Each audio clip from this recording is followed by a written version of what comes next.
중앙정보부장이 사건의 정보, 조사, 보안 업무를 조정, 감독하는 이런 짓을 했습니다. 이거는 국가가 아니고요. 인권 말살, 독재, 이 조치에 위반한 자와 이 조치를 비방한 자는 비상군법에 의해서 심법 처단한다.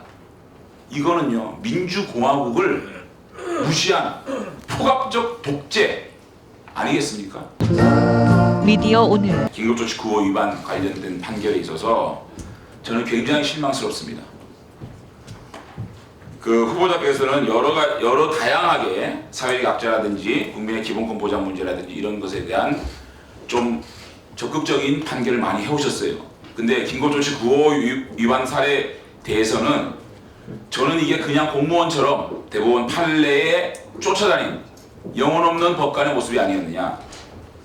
이 인사말에 보면 혹시 기계적인 법 적용을 통하여 형식적인 결론을 이룬 것은 아닌지라는 말이 있어요. 이 반성이 긴급조치 9호 손해배상을 부정한 판결에 대한 소회 아닙니까? 예, 뭐 그런 것도 포함되어 있을 자, 거예요. 보십시오. 1심에서 무효인 긴급조치 9호 근거 불법 구금 및 재판으로 인한 징역형 집행, 위헌적 불법 행위에 해당하기 때문에 손해배상 인정을 했어요. 그런데 노태학 후보자께서는 5건에 있어서 이 대법원 판례를 그대로 적용해가지고 대통령의 긴급조치권 행사는 고도의 정치성을 띤 국가행위다. 대통령은 국가긴급권의 행사 정치적 책임을 질 뿐 법적 의무를 지는 것이 아니다 라고 판결을 하셨어요. 굉장히 실망스럽습니다.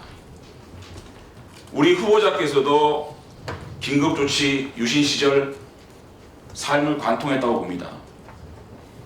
한번 보실까요? 이 긴급조치로 인해서 유신에 의해서 진실화해위원회가 기소된 589건의 재판을 조사해봤습니다. 282건이 음주 대화나 수업 중에 박정희 유신체제를 비판한 경우에 기소를 했다고 합니다. 191건이 유신 반대, 긴급조치 해제 촉구 시위 유인물, 집회, 출판, 결사를 했다고 기소를 했습니다. 긴급조치로 인해 피해자 수는 1140명으로 추정하고 있습니다. 사형까지 집행이 됐습니다. 1975년 4월 8일 판결이 확정된 8명이 1975년 4월 8일 군에 의해 집행됐습니다. 재판 과정은 피고인 가족 1인에게만 방청이 허용되고 사형이 9명, 무기징역 21명, 그 외 140명이 형량 합의 1650년이라고 합니다. 법관의 영장 없이 체포, 구속, 압수, 수색하며 15년 이하의 징역에 처한다. 이 조치에 위반한 자와 이 조치를 비방한 자는 비상군법에 의해서 심법 처단한다.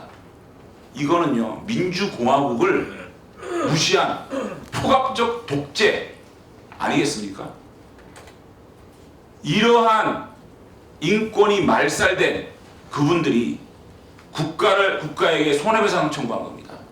대법원 판례가 있다 그래도 고법에서 다시 한번 대법원의 판단을 받아보기 위해서라도 저는 소신 있는 판단을 했어야 했다.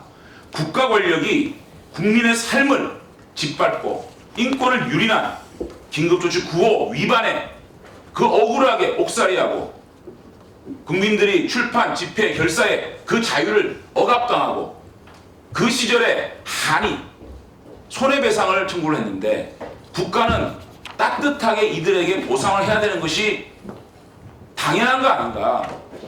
그런데 이것을 5건을 전부 다 기각했어요. 원심 파기했어요. 국가가 손해배상할 필요가 없다. 이것이 이런 긴급조치가 대통령의 고도의 정치적 행위인지 다시 묻습니다. 이것이 정말 국가 행위가 고도의 정치성을 띠고 있다. 보시는 겁니까? 이런 행위가 8명이 사형이 당하고 총 형량 합의 1650년 이러한 인권을 포괄적으로 말살한 이 국가 권력의 행패가 어떻게 대통령의 고도의 정치적 행위입니까?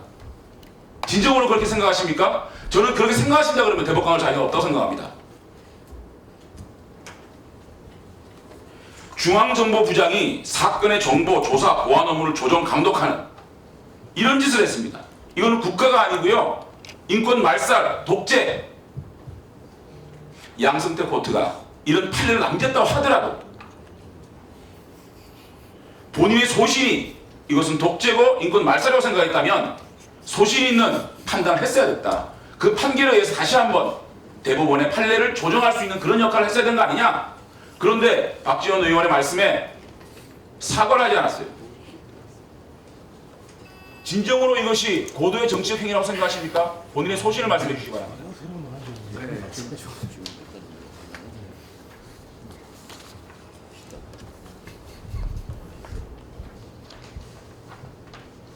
사실은 뭐 종련 위원님께 지적하시는 부분 그런 거에 대해서 충분히 공감을 하고 다 받아들이고 있습니다. 다만 그 당시 판결 자체에 대해서는 저희가 재판부 3명이서 같이 나름대로 토론했고 논의를 했고 그렇게 결론을 내렸습니다.